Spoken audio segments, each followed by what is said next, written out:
This is the YOB ConvoCast, one-on-one conversations with your other brother's authors, community members, supporters, and friends.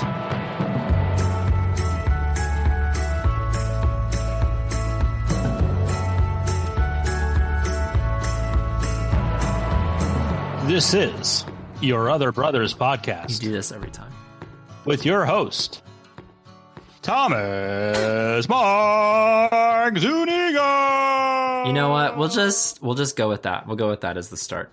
We gotta switch it up. I can't be so robotic to have the same intro every single time, even though I love the consistency and the structure. What's up, everybody? This is Tom of Your Other Brothers, and we're a community navigating faith, homosexuality, and masculinity together. And I'm so excited to. You've already heard his voice multiple times on this first 5 seconds of the show, but I promised him. I told him, I don't know if I promised him or if I just said I would do my very best. I'd have to check the records. But normally he's the only time he appears is on the Super Bowl show. We've relegated him to that role to just analyze what's going on with this big game coming up. And we'll talk about the halftime show, and we'll try to have some other fun, like the hottest quarterback. We'll talk some other things during the conversation. But I told him, we'll have you back before the next Super Bowl. And lo and behold, the next Super Bowl is like 2 months away. two or 3 months away. But I got it. I made good on my word, and it's my brother and yours, Andy. Andrew, Andy. What's up, Andy? Hello. That's all for sports. Back to you, Tom. I'm so glad you're back. We have a lot to get to today, my brother. And first of all, It's good to see your face. I haven't seen your face in a while because, you know, my life's been crazy. I've survived a hurricane, technically a tropical storm, but we'll call it a hurricane. Living here over the last 2 months has been interesting. I even thought about visiting you, and I'm like, how would I even get to Chattanooga? You're coming at us from Chattanooga, Tennessee. And the interstate that like goes out to Knoxville just like fell into the river. So it's just gone. So I don't know how you got home. Like, you're talking about how you get to Chattanooga. I don't know how you made it to Asheville from any direction. I took some of the weirdest roads. I was like driving by people's houses, winding down all of these roads to get back home. Yeah, it was a journey and a half, but nonetheless, it's good to see you virtually right now. And at Thanksgiving, I believe you're going to be there, right? Polish Thanksgiving coming up. Polska. I wish I had Thanksgiving in Polish on my Duolingo. You know, I was trying to learn Polish. Did you know that? I was trying to learn Polish on Duolingo, and I was... How did that work out? I'm speaking in the past tense. Every word sounds like... There's a lot of... a lot of sounds like that, yeah. Every time our mother was on the phone with one of her family members, it sounds like a language that's not a real language. Like, I love her, and I know she's saying words. The words she's saying do not sound real. Yeah, I know. It sounds a little Klingon. Yes. Except less angry. It's not an angry language like German. But German. Anyway, so we're going home for the holidays, or one of them anyway. And what we've been doing the last couple Thanksgivings we've been together is we have our traditional Thanksgiving with the turkeys and the green bean casseroles and the creamed corn and the sweet potatoes that our father hates. And then we also do a Polish meal like the day after usually. And we'll do gołąbkis and pierogies, and I can't remember what the other things are, but we have a nice little Polish spread. And so I'm excited to see you and the fam. It'll be fun. Yeah, it's going to be great. I'm looking forward to it. Can always get down with some pierogies. Oh, man. Absolutely. And what I'm really excited for, well, I haven't seen you. I can't even remember the last time I saw you. When was the last time I saw you in person? That's a great question. Was it like July 4th? No, surely wasn't that long ago, was it? I think so. Because I haven't been to Chattanooga. You didn't come to the beach with us. Big surprise. We have a big family beach trip that I passed on this year. Did not take them. I was really pushing for you to go on that beach trip, which we'll get to here in a little bit. Oh, really? But yeah, it was sometime before then. Yeah. What are you getting to? Let's air the dirty laundry. What is the deal? What's the dealio? So I don't know if you recall this, but many, many, many years ago, our beloved sister tried to get you to come to Chattanooga because all the family was going to be in Chattanooga for some event. I don't know if it was Anya's birthday or what. But the purpose of her really fighting tooth and nail to get you to come was to announce to the family that she was having a baby. And you said, no, thank you. I'd rather do something else that day. That's right. And she pushed and pushed, and you said, nah, I'm good. And so Sarah and I looked at the calendar and said, well, we would really like to tell all the family that we're having a baby. And then we said the best time to do this is at the beach. And I said, I think you should really consider going to the beach with us. And you said, do you remember what you said? I don't. Refresh my memory. You said no. What was going on? When was this? What month was this? Something was going on where I could not go. There was a reason. Oh, it was my birthday. That's what it was. It was my birthday. And that's when they were telling it like, oh, we'll do a big thing for Andy's birthday. You should come. So not only did you pass on Anya, you passed on me twice. How about that? How about that? I wish you would have prepped me on the only brother. I wish you would have prepped me on the background of the story, because I'm trying to remember. I do remember something was going on where I was like, I cannot go. Like I could go, but it's going to be. Oh yeah, I remember. I broke my clavicle. That's what happened. I was like struggling to sleep at night, and you're talking about this one. I thought you were talking about no, forget that. When Madeline was. We just need to focus on you. Forget Madeline. So I'm focusing on you and the birth of your impending child, which is what the crux of this episode is about. But yeah, I was planning on going on that beach trip. I broke my clavicle in a bike race. And It was like a week or two later, and I was starting to feel like the worst of it was behind me, but I was still having trouble sleeping at night. I had to like prop myself up in bed. I was still wearing a sling. And I think the selling point to not go, so the non-selling point, was like Tom is relegated to the couch because Andy has a spouse, so they get a bed. Anya has a spouse, they get a bed. My parents, they're certainly getting a bed. All of a sudden, there's no more beds. Little nieces, they get no more bed. Room in the inn. And so Tom's going to sleep on the couch. And so I'm just thinking in my head, am I going to be pleasant to be around, sleeping on a couch for 3 or 4 nights with a broken clavicle?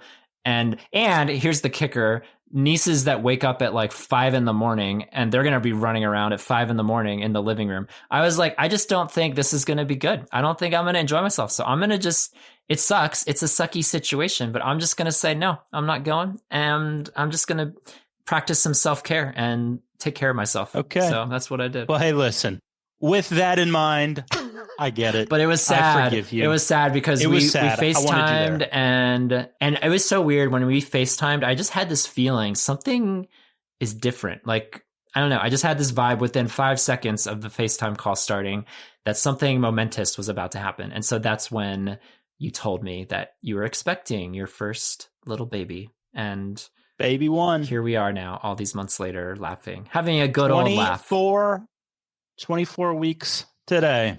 Wow. How about that? 24. So let's jump right into it, because you've never had a child. I've watched my sister have children, and take no offense at this, it's hard for me to see you as a father. Why is that, Because Tom? I still see you. Please. I still see you as the little kid with the long moppy hair sitting at the dinner table till 8:30, who refuses to eat his vegetables. And he's going to sit at that dinner table all night long if he has to, refusing to eat his vegetables, and like taking 2 hours to finish one math problem. Like, I just see that is the visual I have for, wait, this person is bringing life into the world and will steward life in this world. Like, that is hard to wrap my mind around. I'm sure I'll get there, but right now it's hard to see. It's crazy. Yeah. Well, I'm telling you, let me tell you, I've been prepping for this kid since that age, because that child, you're going to make that child is going, sit at that dinner table. Oh yeah. We're going to sit at the table, and she's going to be like, I'm not going to eat. And I'm like, great. I played this game. I know exactly how this goes. You're prepped for Eventually, this. You're going to eat. Yep. Yeah. Eventually, you're going to eat. That's what's going to happen. So you're having a girl, which baby girl. I this is a vulnerable podcast. We have to be honest. There's no lies allowed on this podcast. I was disappointed. When I heard it was a girl, because we already got 2 little girls running around. They're great. Love them. If you're listening, love you guys. But I was like, I would love a little boy. I would love a little nephew to bring some balance to the force. And when I saw it was another girl, I was like, man, oh well. But ultimately, a healthy baby is a great baby, and that's what we're looking for. Yeah. So I'm warming up to it. 3 girls. We got 3 girls in the family now. We'll see. We'll see if there's a boy somewhere down the line. At some point, I'm sure. We'll see. We'll see if nature works that stuff out. But yeah, what do you feel? What do you feel 24 weeks in to this journey? I'm excited. I've gone back and forth on girl dad, boy dad, like desire type stuff. In terms of like that, like, I guess stereotypical masculine, I want a son so that I can raise a boy to be like me. I've never really had that, to be honest. I would like a son, don't get me wrong, but like that whole, I'm a man and I want to do manly things, like that's never kind of been my itch. So for the longest time, like thinking about fatherhood, I've always loved the idea of being a girl dad.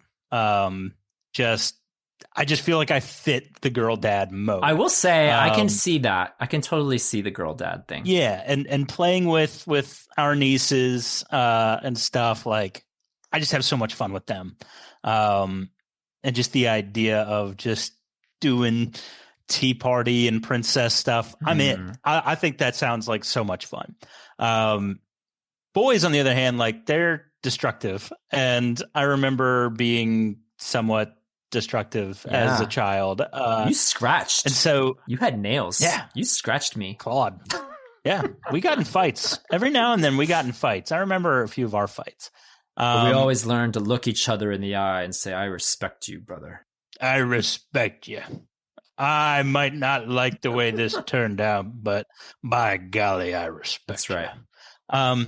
Yeah. So, but like, I guess looking at the more sentimental aspects of raising a boy just kind of started appealing to me later on. And so I kind of flopped on that. And so going into, we're pregnant, we don't know what we're having yet. Both of us thought it was a boy. Neither of us were disappointed by any means. We're both thrilled to have a daughter. We would have been thrilled either way. I think I was expecting boy. I think Sarah was expecting boy as well. And just kind of playing the odds. I mean, you and I kind of talked about this as well before. All right, we've already got 2 girls in the family. Just kind of makes sense that, boy's probably next.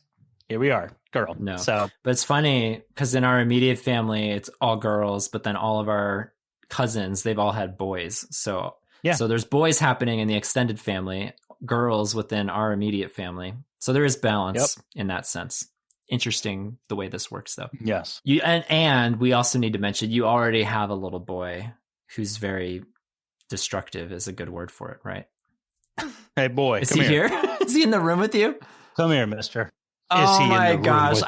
You were hiding Milo under you this whole time. Oh my gosh. He's been here all along. You just say hi, bud. Pulled out your little dog. Remind the people what kind of dog Milo is. Milo is a cockapoo. A cockapoo. He is half Cocker Spaniel and half Poodle. He's so fluffy. And he is the sweetest fluffy boy there ever was. Is he maturing or is he still just crazy? Both. He's slowly but surely kind of like chilling out. But man, when someone comes to the door, it is game on. Armageddon in this household. Yeah, I bet. Well, I appreciate Milo being silent during this recording. Yes. Stay quiet, Milo? young one. Quiet. Good boy. All right. Back to the hole you go. That was nice. Are you worried that this dog will accidentally like collide into your child or something?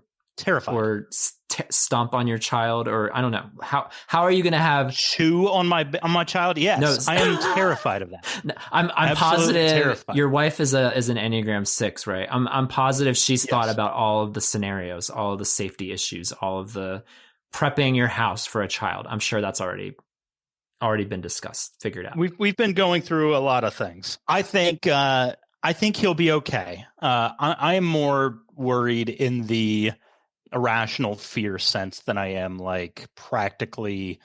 I don't think Milo will do anything to actually harm our child. But like there's that part of your brain that's like, is there a 2% chance? Sure, there's a 2% chance. Okay. Be ready. With that 2%, that's hey. And we talked to our vet and kind of went in through all that, and she kind of gave us some good thoughts to kind of consider. But yeah, there's definitely a fear there. Yeah. Well, tell me one of the questions I wanted to know about, because I'm intrigued by this. I'm intrigued by names. I'm intrigued by the power that our names hold and the identity. And like literally, you have the power to give a name to your child that they will ideally hold on to for the next 70, 80, 90 years, 100 years. And yeah. And like, that's what people will call this person. That's what they will call themselves. It's how they will know themselves. It's like, there's so much power to it. And you look in the Bible and all the concepts of names, the power of names, and names being changed multiple times throughout the Bible. And so I've always appreciated my name and your name. I think Thomas, Mark, Andrew, Justin, I think those names flow. I think they roll. And I've appreciated being named what I am. So what's the process? Because obviously you're not going to tell the people, do you know what the name is yet or no? I don't know the answer to this question. We have honed in on one specific name. Okay. So both of us really like this name. Both of us are pretty confident that unless either one of us brings something stronger to the table, that we both like a little bit more, that this will be the name of our child. Nice. Interesting. Okay. So there is something that's in the driver's seat right now until something else comes along. Interesting. Yeah. But let me tell you about the process that we've kind of developed for coming up with names. So early on, it was, what do you think about this name? What do you think about this name? And so like, it would just be like, we'd be just kind of thinking about names, or maybe we're looking at names, or we'd have one of those, baby name books, which I've got one of those. It's got like 1 million different names and from all over the world. And it's got their country of origin and what it means. And you can like sort it by all these different things. And so it really started off as both of us saying, what do you think about this name? And the other person, without question, every time said, hate it. Like, no, maybe at all. Just like, nope, definitely no. Not. Hate it. Whether it was I dated someone with that name, or I had someone with that name in my class, or whether it be social. When I think of that name, I think of this person, and this person does not need to be involved in my life whatsoever. And so like, there was so many of those where like, you would think that would be a relatively short list, right? Turns out that's a huge list. Is it really? Wow. Yeah. And so like, not only that, but also just names that you just don't like. And every now and then I'd have a name where I'm like, oh, this sounds great. This has like a meaning connotation that's fantastic. There might even be some like connection between she and I towards this name. And I'm like, all right, balls on the tee. I'm about to crank this one out of the park. And she's like, nope, hate it. Wow. So that being said, you've had all these back and forths of names that didn't land with the other person. So then it must have been like a shining light in the wilderness when this name that you've honed in on was like, I don't hate it. Yeah, absolutely. All right. And so that's kind of where we're kind of arriving where we're at. And I'll kind of say this, there's also an app called Kinder, Kinder. I don't know if your community is familiar with a different app called Tinder or the other one. But basically it's a naming app, and you can like match with your partner. And so like right here, it's suggesting Blakely Zuniga, and you can set it at like Zuniga. At gender. You can set it at with your last name, like just to see how it flows written down. And so it's literally a swipe right or swipe left. So I'm going to say no to Blakely, and then it says Riley with a Y and an Leigh. Sure, I like that one. And look at that. We got ourselves a match. Sarah liked that one too. So maybe it'll be Riley. Whoa. Maybe it will. Maybe it won't. I don't know. Maybe that's a middle name. I was going to say, please, can I just offer 2 cents? Can you not name either the first or middle? I mean, we're not even talking about the middle name yet. First, middle name. Can it just be like, if you're going to call your child Sarah, can it just be Sarah and not Searreh? Like, enough with the extra letters and trying to be special. Like, can it just be a straightforward unique spelling of the name? Maybe. Can you commit on the airwaves to having a straightforward spelling of a name? I can neither confirm nor deny any intentions to name our child anything other than possibly Riley. Oh my gosh. I refuse to have a niece named Riley. I'm sorry. Okay. Riley. What if it was Riley? What if it was just a simple Riley? Riley. Riley just feels like a Disney kid name. Like, is your kid going to be on the Disney Channel? Riley Zuniga? Maybe. I just can't. Maybe can't not. Get there. We'll see what happens. I was going to throw a suggestion out there. My little 2 cents. Let's if you hear need it. a name that you haven't pondered yet, so I do love that for the first time I'm going to have a niece with the last name Zuniga, because I currently do not have that. So I'm going to have a niece with the last name Zuniga. I think the letter Z is just such a powerful letter. The way it sounds, the way it looks, it has a Zorro connotation. Can I stop you right there? If you are suggesting that we name our child Zendaya, I've already tried. Zendaya. The answer, it's Zendaya. The answer was it's no. not Zendaya. She will be named Zendaya. The answer is already no. Either way. Oh, so I wasn't even thinking about Zendaya. Zendaya. Zendaya would be a fantastic name. Oh my gosh. Zendaya Zuniga, that rolls. No, I was gonna suggest I have to front load. So there's a name I'm thinking of. Our grandfather's middle name was Zaragoza, which Zaragoza I just found like an amazing name, Zaragoza. So I was going to suggest for you Zoe Zaragoza Zuniga, triple Z. ZZZ. What do you think?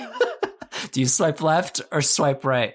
I think much like the triple Z, kind of a snooze fest. No thanks, pass. Oh, I was in love with that name. Zoe Zaragoza. That is amazing. What you could do also is you could tell me. You could just tell me, and then I'll bleep it on the episode, so only I will know, and then all the listeners will be in mystery. What do you think about that? All right, are you ready? Are you for real? Are we gonna do this? Are you ready? Yeah. What? Saquana. What is that? What is that sound you just made? Saquana. What is Saquana? As in Saquon Barkley. Oh my gosh. As in Philadelphia Eagles starting running back, hurdled over a man running backwards. I'm naming my daughter after him. How about that? Oh. I haven't even said it to Sarah yet, but I think she's going to go for it. We're going to assume that that's a joke and that you're not being serious right now. That's fine. Sure. I'll be surprised with everyone else. That's kind of what I was expecting. I'll take that. So is that when we're finding out? Are we finding out the day of? Is this when the announcement will be made? You will know my daughter's name when you see my daughter. Okay. Whether it be in person or on the socials. Okay. Hopefully in person. Hopefully. You're like due around your own birthday, aren't you? So that's 2 days late. in March. So March 11th, the due date. I'm kind of hoping for a baby that's born on your birthday. I think that would be fun. That'd be awesome. When does that ever That would happen? be awesome. I would love that. Yeah, I would love that. Super fun. It happens in This Is Us, and that's it. Oh yeah, I watched a few episodes of that. I need to watch This Is Us. I hear it's like a really It's a nice, good show. sad show. I want to get. It is. You would love it. I know. You would love it. I'm sure there's a good portion of our audience who loves This Is Us. Yeah, I actually do love it. It started off as definitely a Sarah show, but like there's really good storytelling, good character development. I think I watched the first 3 or 4 episodes and then I just never returned to it. So I need to start over. Yeah, but, it's great. Yeah, we'll have to do a podcast about This Is Us. I've heard many good things. But getting back to the topic at hand. So, you've had this naming process. You think you've honed in on one. So, I guess bigger picture now, when you think about being a father for the first time, like what excites you about it, or what causes you any trepidation or any anxiety? And you can start in either direction that you choose. Let's start with let's start with the positive. Yes. So, I mean, just the idea of having a child, and so this is, let's say this is both and. This is both an excitement and something that gives reason for pause and anxiety, if you want to use that term, where I kind of get to, in a very real sense, kind of mold a human being into whatever I think a human being should be kind of molded into. Yeah. And like, there's part of that, like, that sounds so egotistical. Yeah. And I'm not like trying to say like, oh, that's my desire for being a father, like, not at all. But just that, man, there's so much weight to that of, I hardly know how to be myself. How am I going to raise a child to eventually one day be an adult, be a contributing member of society, to be, hopefully a deeply devoted follower of Jesus, to being anything, And so in order to get there's so many strings attached along the way that I have no idea. And I only kind of have any semblance of like, all right, if the goal is here, how do I get from here to there? But it's not that. It's how do I get from here to here? Like, how do I get from point A to B? Before I can get from A to Z, how do I get from A to B, and then B to C, and then C to D? And so feeling that pressure of like, all right, good luck with a newborn. Then it's all right, good luck with a toddler. Good luck with and then it's every step of the way where it's just making adjustments. And so from that perspective, it is deeply intimidating for me to think, okay, I have to be on my A game all the time. I feel like I have to always be learning about what the new age is, or what to expect at, age 4 or 10 or 12 or whatever. And how I can best love her, best invest in her, care for her. What does care look like? What does love for a daughter look like at 6 compared to 9? And just knowing how different I was at those 2 ages. And so am I prepared to adapt to those things, to grow in those things, to provide for her the things that she needs along the way? So that's both exciting, where I kind of get to experience that in real time, but also very intimidating of like, man, I know I'm going to screw up and I know I'm going to mess up. And, I mean, no parents are perfect. But you want to be the best parent that you can be. Yeah. Sometimes that means messing up. Yeah. And I think you're self-aware enough to know that. I think that's one of the best qualities that a parent can have. I mean, I'm saying this as someone who is not a parent, but thinking about just what I admire in leaders, people who shepherd people or lead people, and so that can certainly apply to parents, would be like, if you have the quality of humility and you can just recognize that, yep, you're not going to be perfect. You're going to strive for it. You're going to strive to be the best you can, but you know that you're going to mess up. And if you have the humility that you can stare your daughter in the eye one day and say, Zoe, I messed up. I'm sorry. I shouldn't have yelled, or I shouldn't have done this, or shouldn't have done that. I think that is like such an admirable trait to have. I will pray for that for you. Absolutely. For your humility.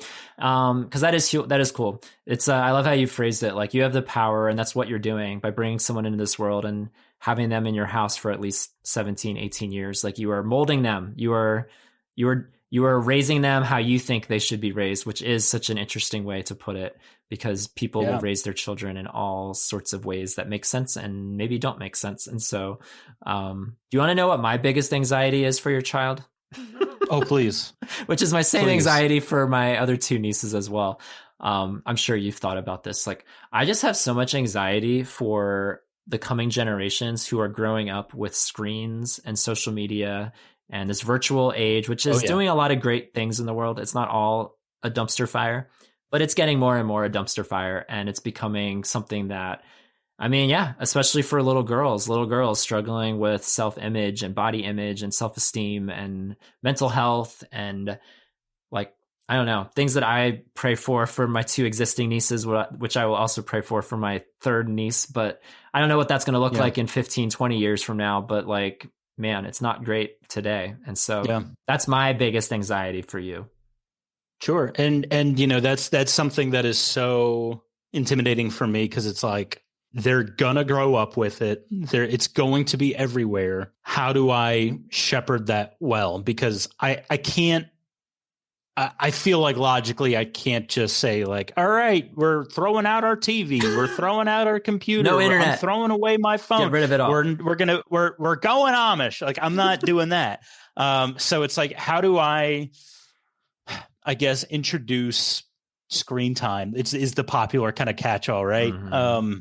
How do I introduce it in a way that's healthy? How do I protect her from it? And not just like watching TV, not just that, but obviously like the social media aspect of like, there's so much self-image damage that can be done through social media. And I want to make sure that she's protected from that. So yeah, that's definitely a fear of mine, and something I'm even now just like, Lord, give me wisdom there, because I don't know where to begin. Mm-hmm. Yeah, we'll see where life goes in the next few years. Like, I'm encouraged by schools that are like banning phones during the school day, like stuff like that. Like, I think there'll be a course correction. It might take a few years. My hope is that by the time your child is of age, that we've figured it out as far as what is the right balance of phones in schools, or screen time, or social media regulations, of which there are none at this moment. Like, just having some kind of boundaries in place that can help with the mental health crisis. Because it's only getting, I don't want to say it's only getting worse, but it's not looking great at the moment. So I don't know, not to end on that note, but I'm excited. Ultimately, I am so excited to have another niece and new life in the world. I'm so excited for that.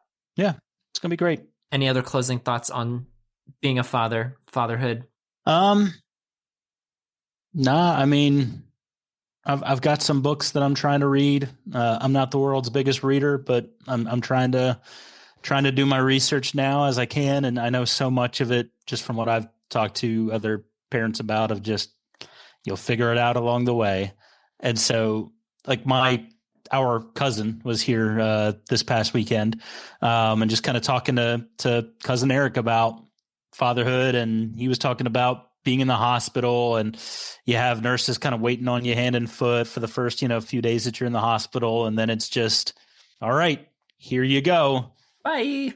See you later. Goodbye. And it's just, well, now what do I do? Like, keep it alive. Keep it alive. Yeah, that is crazy.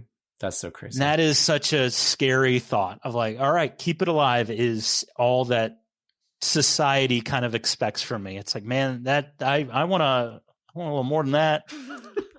Well, as somebody that doesn't expect to be a father anytime soon, I will just say I have a lot of respect for you, for my sister, for our cousins, for all of our friends who raise children today.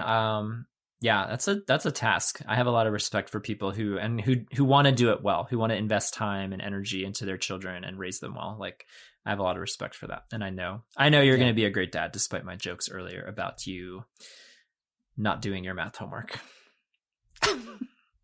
Did you ever once ask your big brother Tom for help? Big brother Tom could have helped you with your math homework. I did not ask my big brother Tom for help, but Mr. Mueller forced brother Tom to be my helper when I failed an Algebra 2 quiz. I was your tutor. And that was really embarrassing. In study hall, I was a tutor. Yeah, that's funny. I forgot all about that. Yeah. And he said, I got the perfect tutor for you. It's your brother. And I was like, that's like a sitcom. Great. Thanks. Thanks, Mr. Mueller. I forgot all about that. Oh my gosh. Blast from the past. Well, Andy, we can't get out of here without a Super Bowl prediction, because you're going to be back whether you like it or not.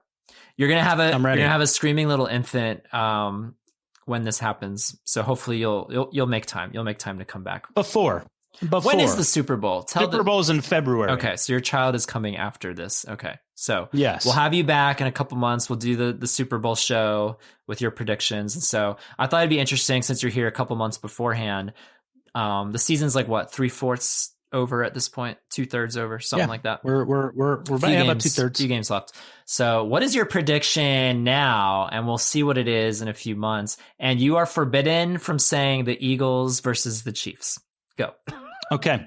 It will be one of 4 teams. Let's go ahead and say this. It will be one of 4 teams. Out of the AFC, it will either be the Kansas City Chiefs Again. All right.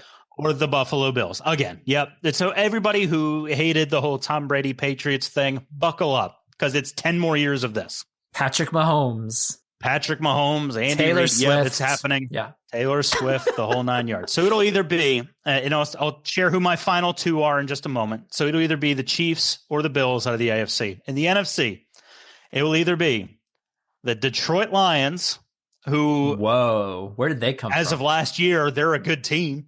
And everyone, I kind of thought they may have been a fluke. Turns out they're legit. They're very, very good. I'd argue they're the best team in the league right now. Or the Philadelphia Don't say Eagles. it. No, it's gonna be the Eagles. I don't know. I think it's one of those 4. Okay, but objectively, the task was to pick 2. So which 2? Which 2? Objectively, as a fan of football, and I'm trying to take my Eagle fandom out of it. Mm-hmm. I think it'll be the Lions out of the NFC. Okay. And I think it should be the Bills, but it's not. It's going to be the Chiefs. I just they find a way every time. Yep. They find a way, and I hate it. And here we go.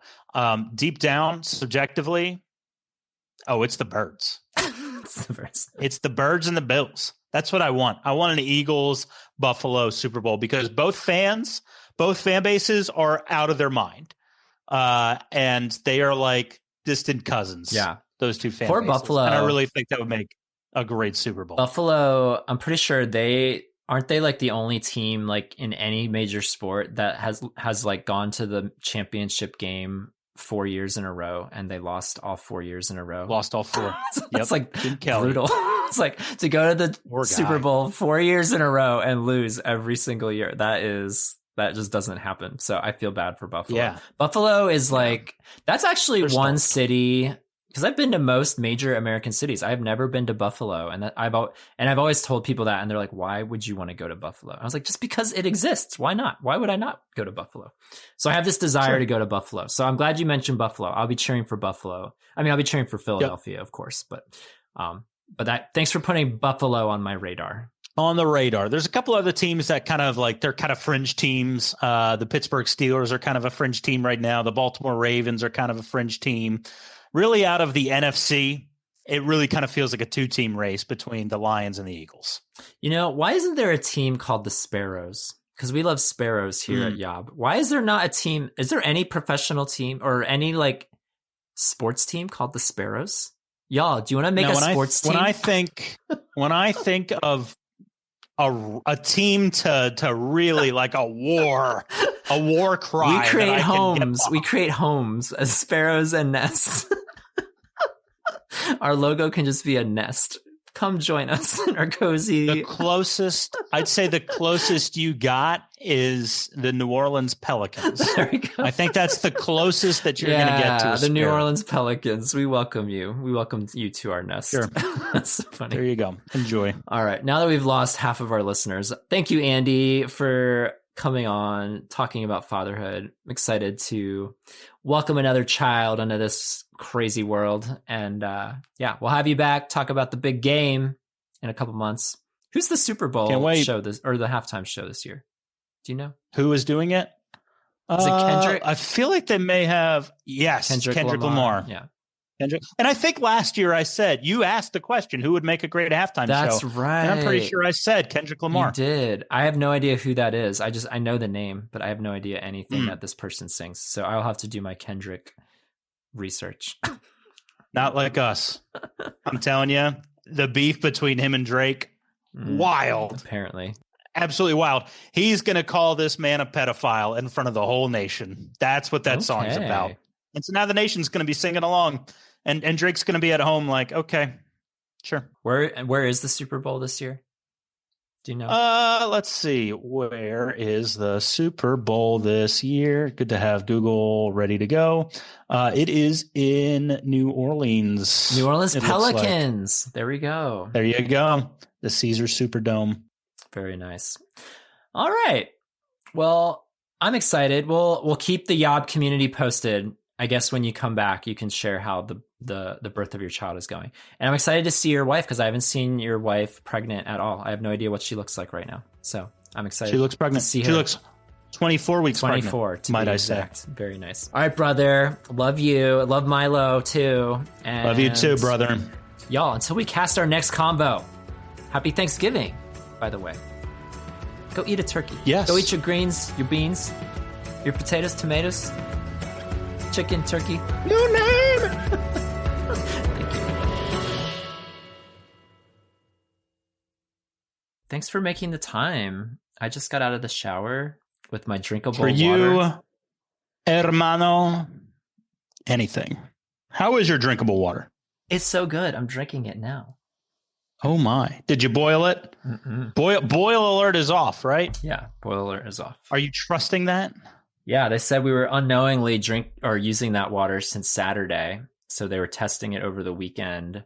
Oh my. So we could have drunk it 3 days ago, but just to be safe. Wow. It tested negative for E. coli, negative for something else, other bacteria. So it's all negative, which is positive. Okay. That's great to hear. Yeah. This has been Your Other Brothers podcast with your host, Todd